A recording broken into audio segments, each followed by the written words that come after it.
I was halfway through reviewing deposition transcripts when the email landed in my inbox. Quiet, unassuming, a digital dagger dressed in routine. The subject line read, "Formal complaint, breach of ethics and confidentiality." My first instinct was that it was spam. Or maybe a misrouted message meant for someone else. But then I saw the sender. Elliot Rhodes, managing partner. Mercer and Holt. The law firm I'd bled for over the past 11 years. My pulse spiked. I clicked it open. The message was clinical. Detached. Almost smug in its conciseness. Effective immediately, you are suspended from all firm activities pending the outcome of an internal investigation regarding serious ethical violations, including document tampering, unauthorized communication with opposing counsel, and breach of client confidentiality. My vision blurred. I blinked hard, willing it to be some kind of error, some sick prank. But there was, attached, a PDF of accusations written in a tone so cold and thorough, it felt like a death sentence. I opened the file. Words like fraudulent, deliberate misconduct, grounds for disbarment leapt off the page. And then I saw the signature at the bottom of the complaint. Ronan Ellery. My ex-fiancé. I stared at his name, not breathing. My hands trembled over the trackpad. Ronan and I had met in law school. We'd built careers side by side. Shared a life, an apartment, a dog. And after 5 years together, one broken engagement and a final screaming match later, I'd walked away. What I hadn't known until that moment was that Ronan hadn't just let me go. He'd been waiting, planning, and now he was trying to destroy everything I had left. The timing couldn't have been more calculated. 2 weeks before our firm's biggest trial in years. A multi-million-dollar environmental class action that I'd led from day one. The case had put Mercer and Holt on the map. It had also ruffled feathers, especially among Ronan's new corporate clients. Because unlike me, Ronan had no moral compass. He'd left public interest law behind years ago, taking a high-paying job representing the very companies I spent my career fighting. And now I was being accused of the very thing I'd spent my life opposing. I dropped my head into my hands, the weight of the betrayal making it hard to breathe. This wasn't just about career sabotage. This was character assassination, expertly timed and surgically delivered. My phone buzzed beside me. A message from an unknown number. "You always said you wanted to be unforgettable, Ivy. Consider this a favor." No name. No signature. But I knew the voice behind those words. Ronan had always been clever. Always one step ahead. He knew exactly how to twist the knife. And that's when it hit me. This wasn't random. It wasn't impulsive. It was a campaign. One he had likely been orchestrating for months. Maybe even before we ended things. While I'd been moving on, healing, rebuilding, he had been watching. Waiting for the perfect moment to strike. He hadn't just attacked my reputation. He had gone after my livelihood, my identity, my purpose. And he'd done it through the very institution that once believed in me. But what Ronan didn't know, or maybe he did and just didn't care, was that I had receipts too. He might have triggered this war. But he'd forgotten who he was dealing with. I wasn't just a high-profile attorney. I was the woman who once helped him bury a secret that, if exposed, could unravel his entire career, and the careers of the powerful people who now backed him. And if he wanted to play dirty? Then fine. I was done playing nice. The first time I met Ronan Ellery, he was leaning against the doorway of our shared evidence law seminar, cracking a joke about the professor's monotone voice and sipping black coffee from a chipped NYU law mug. He was magnetic in that effortlessly dangerous way. Sharp suit, sharper tongue, and a grin that made you forget how close the knife was to your back. I didn't fall for him overnight. I'm not that easy. But he chipped away at me. Study sessions that turned into late-night takeout, debates that turned into flirtation, and, eventually, the kind of love that felt like a partnership forged in steel. Or so I thought. We were the power couple of our year. He graduated second in our class. I graduated first. People said we were unstoppable. Competitive, yes, but only in the way that sharpened each other. Back then he claimed to admire my conviction. Said he loved how I stood up for the people no one else would defend. Communities poisoned by corporate greed, families steamrolled by billion-dollar development firms. I thought we were aligned. That we'd spend our careers as legal warriors fighting side by side. But somewhere between graduation and our 4th year at Mercer and Holt, that admiration twisted into something darker. He started calling my work idealistic. then naive, then performative. Ivy, the system doesn't reward virtue. It rewards leverage, he told me once after I spent 3 weeks prepping pro bono for a low-income tenant facing wrongful eviction. What he really meant was, there's no money in morality. And by the time he was recruited to Lockwood Baron, the firm defending the same oil company I was suing, he wasn't even pretending anymore. He loved winning. Full stop. And if he had to burn a few lives down to get there, well, that was just the cost of ambition. When I ended the engagement, it wasn't in some dramatic fire and glass scene. No yelling. No tears. Just a long look across our kitchen island and a simple sentence. I don't think I recognize you anymore. He didn't argue. He just nodded. And the next day he was gone. What I didn't realize then was that he'd taken more than his suits and his books. He'd taken pieces of my life. Little details, old case notes, private conversations. Knowledge he had no business holding on to. Weapons tucked into the lining of his tailored coat. And now he was using them. I opened the complaint PDF again, reading between the lines. Ronan hadn't just accused me of misconduct, he'd backed it with specifics. Dates. File paths. Document names that I hadn't touched in years. Some of them, I remembered, because I'd shown them to him. Back when I thought we were building something. Back when I believed trust was a safe investment. Felt like being punched by a memory. Because here's the truth. Yes, there were things I hadn't documented perfectly. Internal emails sent too casually. Strategy memos drafted late at night when the ethics of battle blurred with exhaustion. Nothing illegal. Nothing damning. But in the wrong hands distorted just enough? Could look bad. Very bad. I had been sloppy with my trust.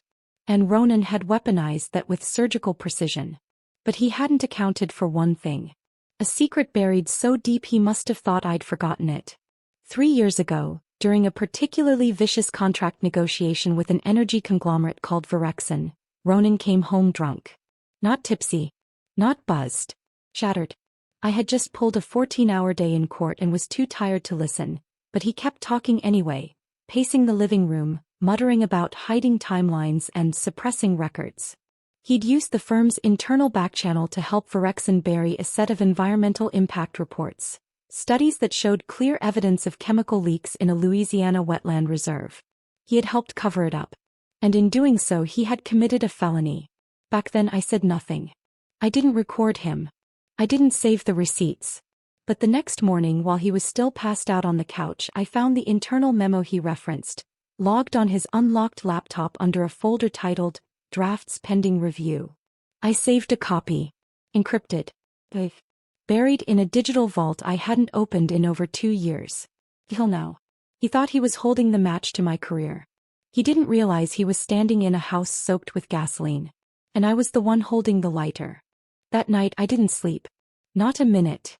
I lay on my couch, eyes fixed on the ceiling, lit by the soft blue glow of my laptop. My old apartment, the one-bedroom walk-up in Silver Lake I'd moved into after leaving Ronan, felt too small for the fury brewing in my chest. But under the anger was something worse. Shame. Not for anything I'd done. For what I hadn't seen. Because as I reviewed every line of that complaint, every carefully engineered accusation, it became clear. This wasn't just a professional takedown. It was personal. Intimate. He knew exactly where to strike. He knew what cases mattered most to me, and he'd targeted the one that had made me believe again. The class action against Virexon wasn't just some career win. It was the first time I'd felt like I was making a difference since before Ronan. I'd spent a year gathering stories from families in Plaquemines Parish, Louisiana. People who'd watched their kids break out in rashes after swimming in bayous. Fishermen whose livelihoods died when the shrimp stopped spawning. The water there had a chemical sheen to it you could see from Google Earth. I knew Virexon was responsible. I just never imagined Ronan would choose them as clients. And now I understood why he had. Because this story could bury him too. He wasn't just trying to ruin me. He was trying to erase the one thread that still connected him to a crime. And for a few hours I almost let him. I even started writing a letter of resignation. My cursor blinked at the end of a sentence I didn't believe in. After careful reflection, I have chosen to step away from Mercer and Holt to allow the firm to conduct its investigation without distraction. It was a lie. A graceful exit. A preemptive surrender to a war I didn't start. I closed the document without saving it. Oh, he didn't get to win like that. Ronan always believed he was smarter than everyone else, especially me. He had that private school arrogance that made him think consequences were things that happened to other people. Not him. But he'd made a mistake. He'd assumed I'd break quietly. Instead I started digging. Not into his accusations. Into him. I reopened the encrypted vault where I'd stored the memo from Verexen. Not only was it still intact, I'd also included a screen cap of the email chain from their general counsel to Ronan's firm, thanking him for helping streamline the discovery process in advance of regulatory review. That was legalese for, thanks for helping us hide the evidence. But that wasn't all.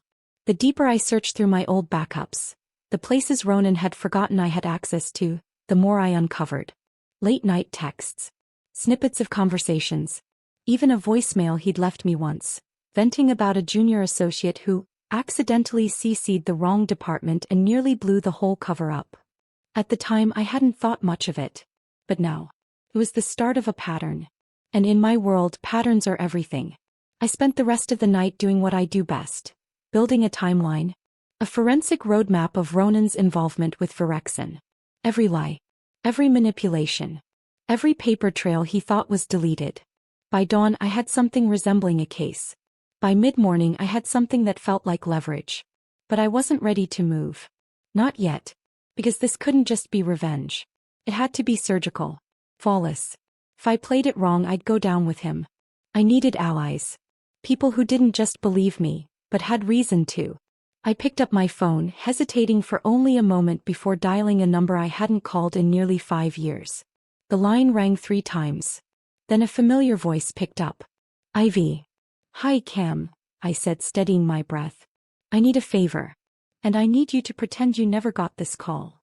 Cam Rivera had always been a friend who didn't ask unnecessary questions. We met during my second year at Mercer and Holt, back when we were both junior associates pulling 16-hour days and surviving on vending machine dinners. Cam had since left the firm to work for a legal nonprofit focused on environmental justice. He still had his idealism. I always admired him for keeping it. And right now I needed someone who remembered who I was, before Ronan, before the war. He met me at a coffee shop in Highland Park, the kind of place where everything came in a mason jar and the barista had more tattoos than skin. I arrived 10 minutes early and ordered nothing. My hands were too restless to hold a cup. When Cam walked in, I saw his expression shift from casual curiosity to concern the moment he looked at me.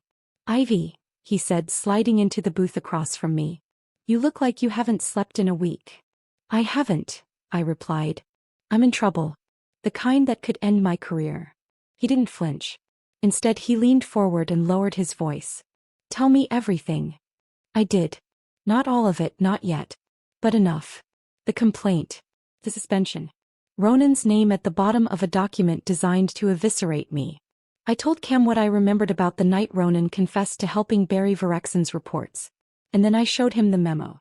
His eyebrows shot up the moment he saw the internal language. This wasn't just damage control, he said, scrolling slowly. This is coordinated suppression. Ivy, this is a federal crime. I know. Have you taken it to the press? No. Not yet. I need more than a single memo and a story from my memory. I need patterns. Multiple victims. Documents they can't wave away as personal bias or revenge. Cam was quiet for a moment. Then he said, You need the people from Louisiana. I nodded. The families we interviewed. The ones who dropped off the radar when their homes were bought out or they stopped responding to follow-ups. I think Verexen silenced them and Ronan helped. Cam was already unlocking his phone. I still have contacts down there, he said. Some of them didn't trust Mercer and Holt, but they talked to our teams. Let me make a few calls. For the first time in days I felt the floor under me steady. We worked for hours going through names, addresses, phone numbers that might still be active. Cam pulled up court records from the county clerk's office in Louisiana. Civil disputes, housing buyouts, property transfers, and suddenly a pattern began to emerge. Entire clusters of homes purchased within 6 months by shell LLCs that traced back to one firm, Lockwood Barron. Ronan's firm. The timeline matched. The plaintiffs from my original depositions had vanished right after those purchases. Some had even withdrawn from the lawsuit entirely, claiming settlements they refused to talk about. It was hush money. Cam exhaled slowly, tapping the screen. This is bigger than I thought. If you're right, they didn't just suppress evidence, they erased witnesses. And Ronan helped make it happen. I leaned back in the booth, numb again, but this time with something colder than rage. Resolve. Because now I wasn't just fighting for my reputation. I was fighting for the people he hurt. The ones who trusted us, who risked everything to speak up, and who were silenced when no one was looking. My story had always been personal. Now it was something more. It was proof. And I wasn't going to waste it. There's a certain kind of clarity that only comes after betrayal. It doesn't feel like fire. It feels like ice. So, quiet. Dangerous. I spent the next 48 hours exactly where Ronan never thought I'd be, in control. While the firm's partners debated my fate behind closed doors, I stayed one step ahead of them, assembling a timeline that painted a story no one could ignore. Every transfer of property in Louisiana tied to Lockwood Barron. Every settlement paid in cash. Every instance where a plaintiff had dropped out with no legal explanation. And alongside it, the memo Ronan never meant anyone to see.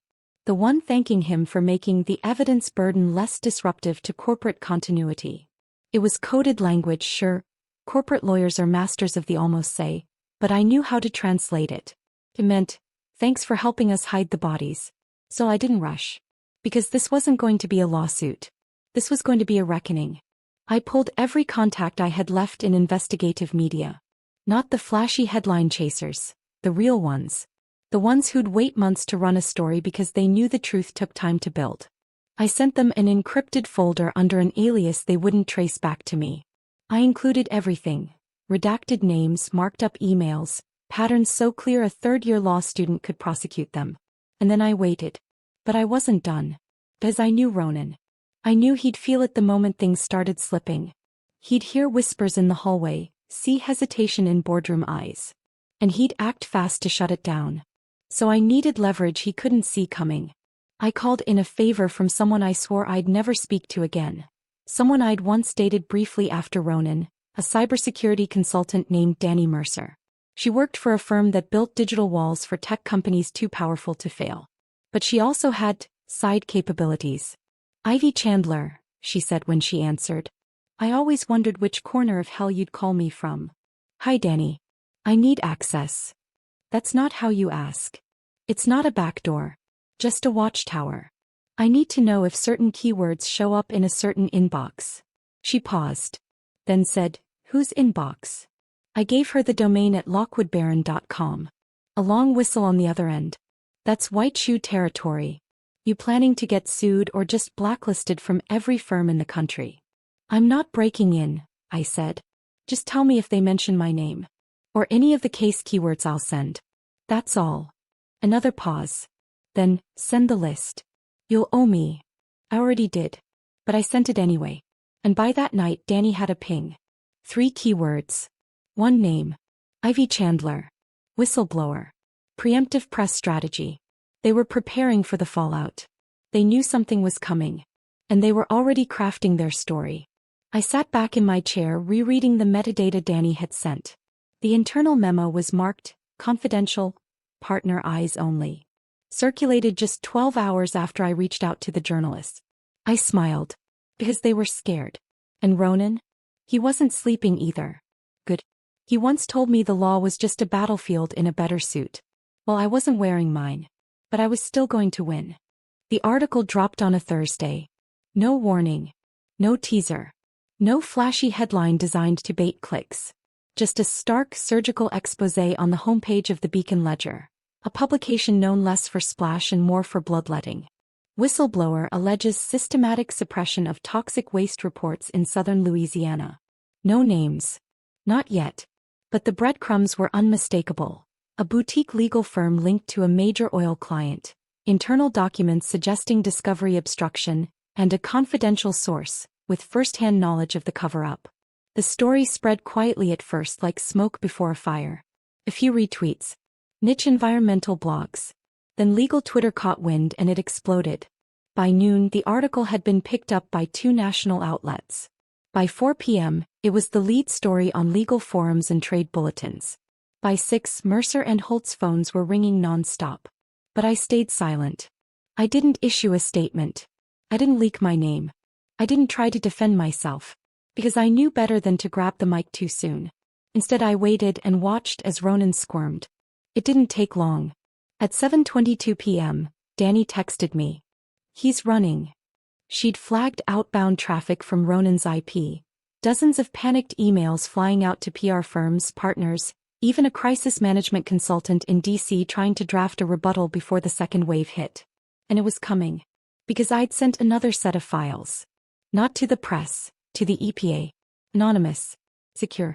Complete with metadata and audit logs. Let them do the confirming. Let them subpoena. Let them make it real. That night I got a call from someone I didn't expect. Elliot Rhodes, the managing partner who'd suspended me just days earlier. Ivy, he began, his voice clipped but cautious. I assume you've seen the news. I have. There's concern here. Among the board. I imagine. He hesitated. The silence told me everything. He didn't call to threaten. He called because he was afraid he'd picked the wrong side. We'd like to speak in person, he said finally. This week. Informally. It was the first time I'd heard hesitation in his voice. The same man who'd signed off on my suspension now wanted a meeting. Off the record. I didn't give him an answer right away. Instead I said, tell me something, Elliot. If I had leaked this story 2 days earlier, before your suspension letter hit my inbox, would you still have sent it? He didn't respond. Which was answer enough. Send me a time, I said. And come ready to talk like a lawyer, not a PR rep. Then I hung up. I turned off the lights in my apartment, sat back on the couch and listened to the quiet hum of the city below. Somewhere Ronan was staring at a screen watching his empire start to crack. He'd always been 2 steps ahead. But now, he was 1 behind. And I was just getting started. The conference room hadn't changed. Same cold glass walls. Same brushed steel table. Same overpriced espresso machine no one knew how to use. But something was different. Me. I walked in wearing a dark blazer and no makeup, hair pulled back like I was ready for deposition, not discussion. And when I stepped through the door, the room went still. 3 partners sat at the table. Elliot Rhodes, stone-faced. Lynn Kessler, the one who had always praised my fire, until it burned too close to her. And Marcus Tran, the youngest, the quietest, the one who looked like he'd rather be anywhere else. I didn't sit. Ivy, Elliot began. We appreciate you coming. I didn't come for appreciation, I said. I came because you asked for a conversation. So talk. He cleared his throat. Folded his hands. There's been significant concern following recent media coverage. The whistleblower allegations, the implication of Virexon's involvement, and now speculation that our firm may have been complicit. I offered. Complacent. No one answered. I took a breath and sat, slow and deliberate. I have one question, I said. And I want it answered without spin. When you received that complaint from Ronan Ellery, did you validate a single claim before suspending me? Elliot shifted. Lynn spoke first. It was a sensitive time. A senior partner from another firm. Who also happens to be my ex-fiancé, I interrupted. Who had motive, opportunity, and a documented history of professional conflict with me. And you took him at his word. Marcus finally looked up. Ivy, were the allegations untrue? That made me laugh. Stiffly. Bitterly. They were a remix of half-truths and twisted timelines, built from access he never should have had in the first place. And you didn't just let him weaponize it. You helped. Elliot leaned forward. We were trying to protect the firm's reputation. From what? I snapped. From a woman you trained, promoted, and paraded around when it suited your image? You didn't even ask me for a statement. You saw a risk and you cut the cord. More silence. I reached into my bag and pulled out a manila folder. Placed it in front of Elliot. I didn't leak the article, I said. But if I had, this is why. He opened it slowly. Scanned the documents inside. Copies of the internal memo, the property transfers, and one simple page at the top. A printed version of the thank you email Ronan received from Virexon's legal team. Lynn's lips parted slightly. Marcus leaned forward. Elliot froze. This is real, he asked. Every word. And you've had this all along? No, I said. I had pieces. What I have now is proof. He set the folder down, suddenly careful, suddenly slow, like it might bite him. Then why did you come here? He asked. To see if any of you remembered who I was, I said. And to give you one chance, just one, to be on the right side of this story. Lynn shifted in her seat. What are you asking? I'm not asking, I said. I'm informing. The investigation is coming, not from the press but from federal regulators. Lockwood Baron is exposed. And if Mercer and Holt wants to avoid going down with them, you'll release a statement by end of day tomorrow. What kind of statement? One that clears my name, I said. One that confirms your internal review found no evidence of misconduct. And one that distances you from the firm and attorney who tried to weaponize a personal vendetta to obstruct a case involving toxic corporate negligence. Elliot's jaw tensed. That's a lot to ask. No, I said. What's a lot is the cost of keeping quiet when the subpoenas start landing. And trust me, they will. I stood. You have until noon tomorrow. Then I walked out, past the receptionist who suddenly couldn't meet my eyes, past the elevator where Ronan once kissed me after we won our first joint case, past the building that had once made me feel like I belonged. And for the first time in a long time I didn't feel like a lawyer begging to stay in the game. I felt like the storm walking back into the courtroom. The first sign that Ronan was slipping came not from the press, but from him. At 6:43 a.m. the next day, my phone lit up with a number I hadn't seen since before the complaint. No voicemail. Just a text. Can we talk? No punctuation. No arrogance. Just 4 flat words as if stripped of all the charm and polish he used to wear like armor. I didn't respond. By 9:15 Mercer and Holt had released a statement. Carefully worded, surgically vague, but the heart of it was there. Our internal review found no evidence of wrongdoing on Ms. Chandler's part. We remain committed to the highest standards of ethical practice. It wasn't an apology. It wasn't accountability. But it was a signal. They were letting me go, without letting me burn. And that meant something far more important. They didn't want to be standing next to Ronan Ellery when the walls came down. I walked into the office that morning for one reason only, to pack my things. There were no handshakes, no offers to stay. Just a few forced smiles and one partner who had the decency to look ashamed as I passed his office. I took my diplomas off the wall. My framed trial photo. My nameplate, heavy brass, impersonal. When I walked out for the last time I didn't feel grief. I felt relief. And then I went home. I made tea. I sat by the window. And I waited. At 2:07 p.m. Danny called. He's spiraling. I didn't need to ask who she meant. He tried to wipe his cloud backup, she said. Failed. It triggered the watchdog protocol you asked me to set. I've got a full log of the attempt. Anything else? He used his personal email to contact a journalist at Ledger. Offered an off-the-record interview. Said he wanted to clarify misconceptions. I flagged the message. I felt my lips twitch. Ronan never begged. He manipulated. He deflected. He dominated. But now. He was grasping. Still trying to spin the narrative. Still believing he could control the collapse. He didn't understand yet. The collapse had already begun. By evening the second exposé dropped. This time the Beacon Ledger named names. Not me, but Lockwood Baron Verexon and one unnamed senior counsel accused of orchestrating a pattern of evidence suppression and witness silencing across multiple class actions. The firm released a panicked press statement 2 hours later, denying knowledge of any inappropriate actions by its employees. It was weak, desperate, and exactly what I needed. Because the moment you start issuing blanket denials before anyone officially accuses you, you admit fear. And fear leaves a trail. I logged into the anonymous server I'd built the week before. The one that housed every document, every timeline, every redacted witness statement from Louisiana.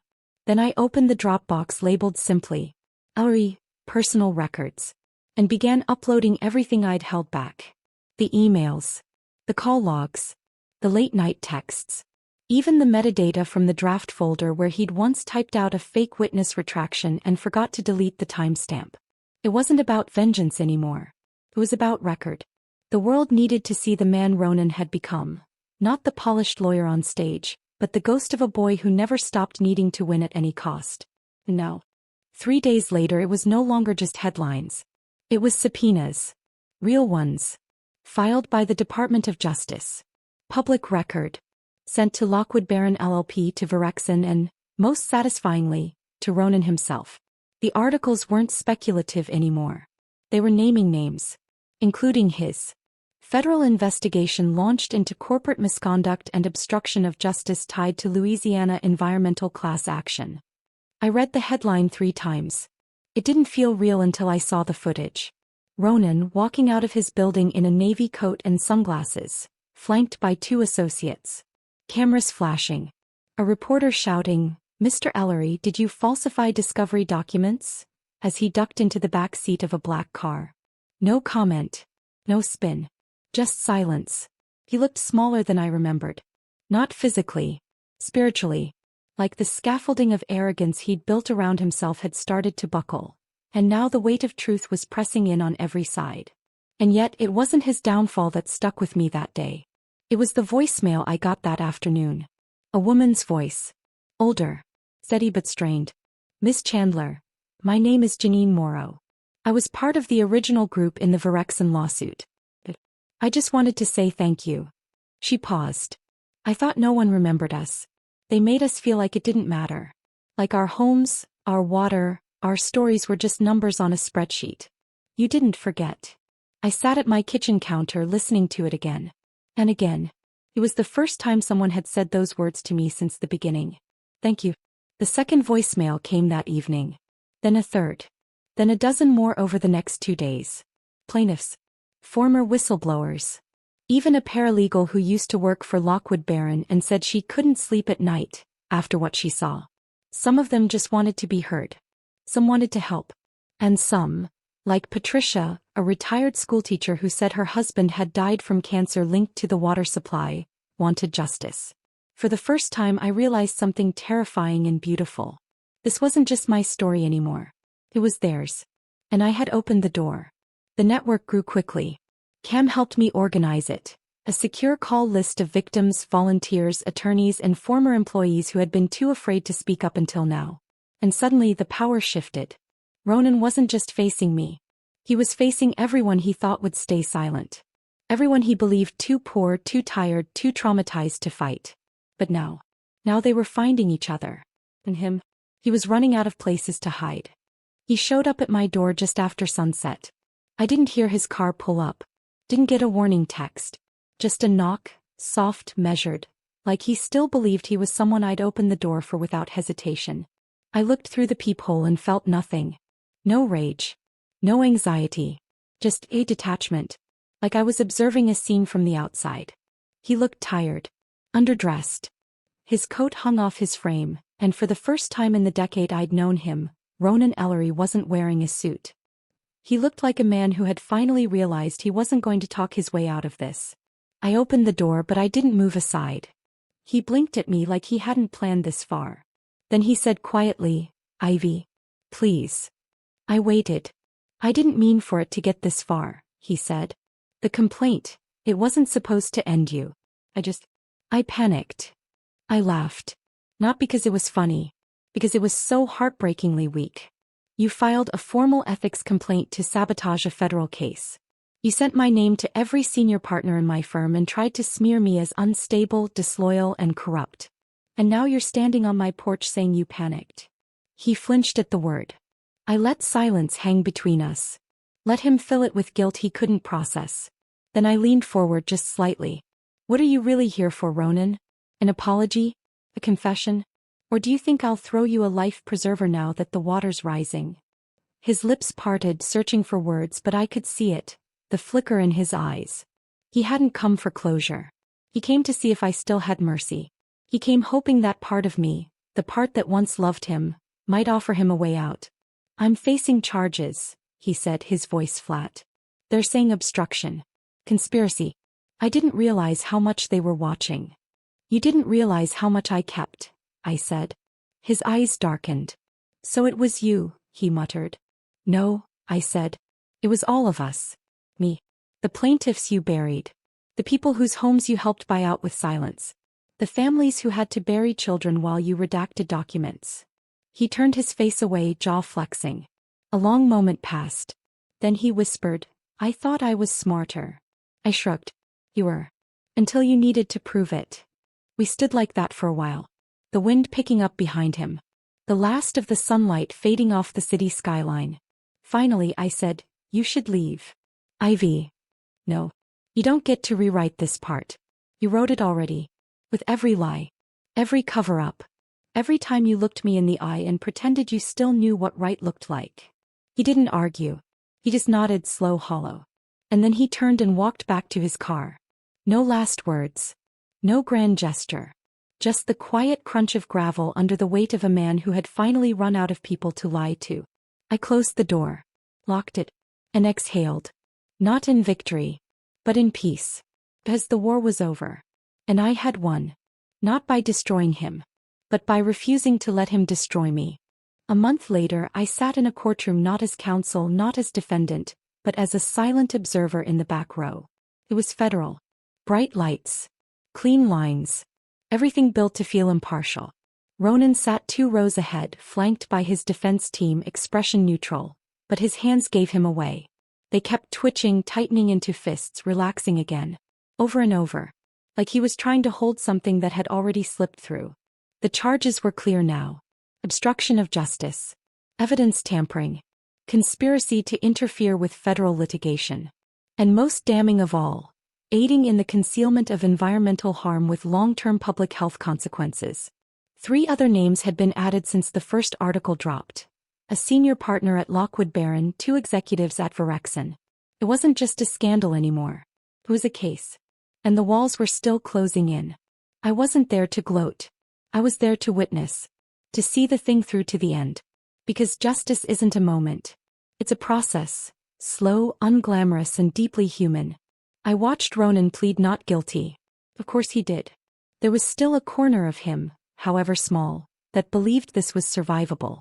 It wasn't. After the arraignment, I stepped outside into the cold Los Angeles morning. The courthouse buzzed with press, clerks, attorneys, but no one looked at me twice. It was perfect. For the first time in months, I could move through the world without carrying the weight of someone else's lies on my back. Cam called me later that afternoon. They want to name you in the follow-up piece, he said. Officially. As the source. As the one who blew the lid off everything. I thought about it. The attention. The questions. The people who'd call it revenge instead of justice. The ones who'd try to make it about a breakup, a grudge, a woman scorned. And then I said, let them. Because silence had never protected me. In this story, it never belonged to me alone. It belonged to Janine. To Patricia. To every person who trusted a system built to ignore them, and spoke anyway. Let the world know. Let them read my name and understand that justice doesn't always come in court rulings or public apologies. Sometimes, it comes from one person who refuses to be quiet. I didn't get my job back. I didn't want it. I took a different one. Part-time, small firm, mostly community work. It wasn't flashy. But it mattered. I still wore my blazer to meetings. Still kept my hair back. Still carried myself like the woman who walked into that partner's office and handed them their fear on paper. But now, I also smiled more. I slept. I stopped checking over my shoulder. Ronan would be convicted. Not just by courts but by time, by the legacy he'd chosen. Me. Kept going. Because revenge ends. But truth? Truth endures.